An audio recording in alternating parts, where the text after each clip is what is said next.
ati waaqa waaqa ati waaqa waaqa ati waaqa waaqa Yesuus waaqa ati waaqa waaqa ati waaqa waaqa ati waaqa waaqa Yesuus waaqa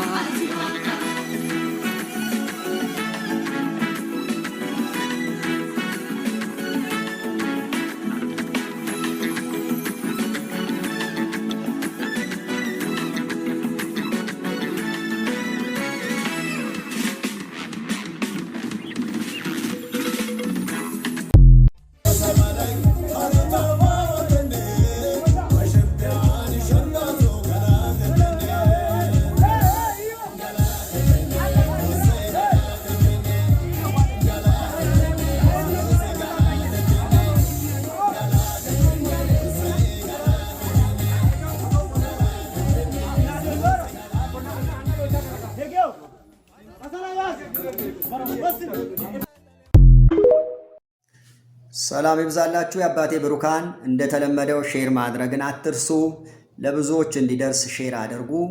የእግዚአብሔር ወንጌል አብረን እናገልግል ተባረኩ ከላይ እነዚህ የምታያቸው ወጣቶች ምናልባት የቀን ስራ የሚሰሩ ምናልባት ማታ ሲገቡ ራት የሆነ ነገር ይዘው የሚገቡ ምናልባት ለቤተሰብ ብለው እንደዚህ የሚለፉ ወይም ደብተር መግዣ ጭቃ የሚረግጡ የሚያወቁ ወይም ቤት የሚመርጉ ይመስላችኋል ግን አይደለም መክሊት የሚባል ንግድ አለ በሐዋርያት ቤተክርስቲያን ለዛ ነው የሚሰሩት ከላይ ለጠፉት ጽሑፍ ራሱ ለመክሊት ይላል እንዲህ አይነት ግፍ የሰራው በህዝቡ ላይ ፈርዖን ነው ፈርዖን ህዝቡን የጉልበት ሥራ ያሰራ እሱ ግን ዘና ብሎ ነበር የሚኖረው ዛሬም ይሄ ዘመናዊ ፈርዖንነት በሐዋርያት ቤተክርስቲያን ተደግሟል እባካችሁ ለትውልዳችሁም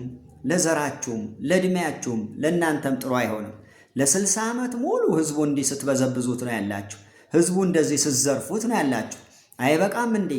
እናንተ እኮ ከሀገር ውስጥ እስከ ውጭ ድረስ ቤት በመግዛት ሀብት በማከማቸት ልጆቻችሁ ትልልቅ መስሪያ ቤቶች ዩኤን ላይ በማስቀጠር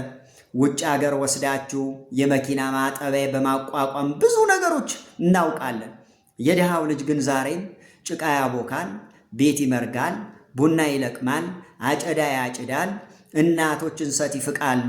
ነጋዴው ከንግዱ ጎን ነግዶ ለናንተ ይሰጣል መቼ ነው ገንዘብ በቃኝ የምትሉት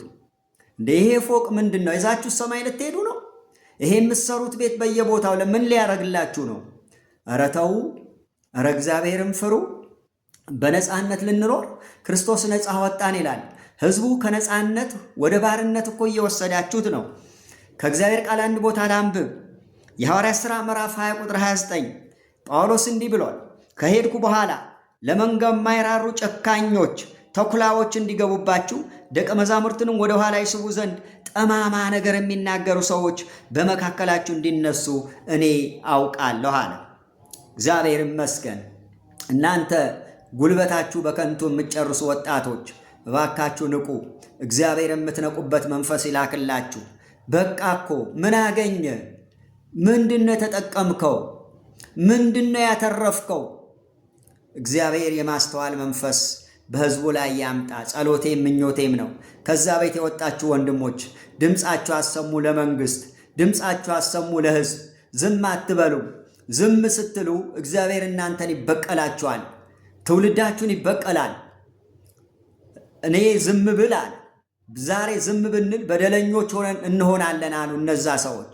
በዝም እንዳንል የምንችለው እንጮህ ተባረኩ ቄስ ኃይሉ ዘሪሁን ነኝ ሼር አድርጉ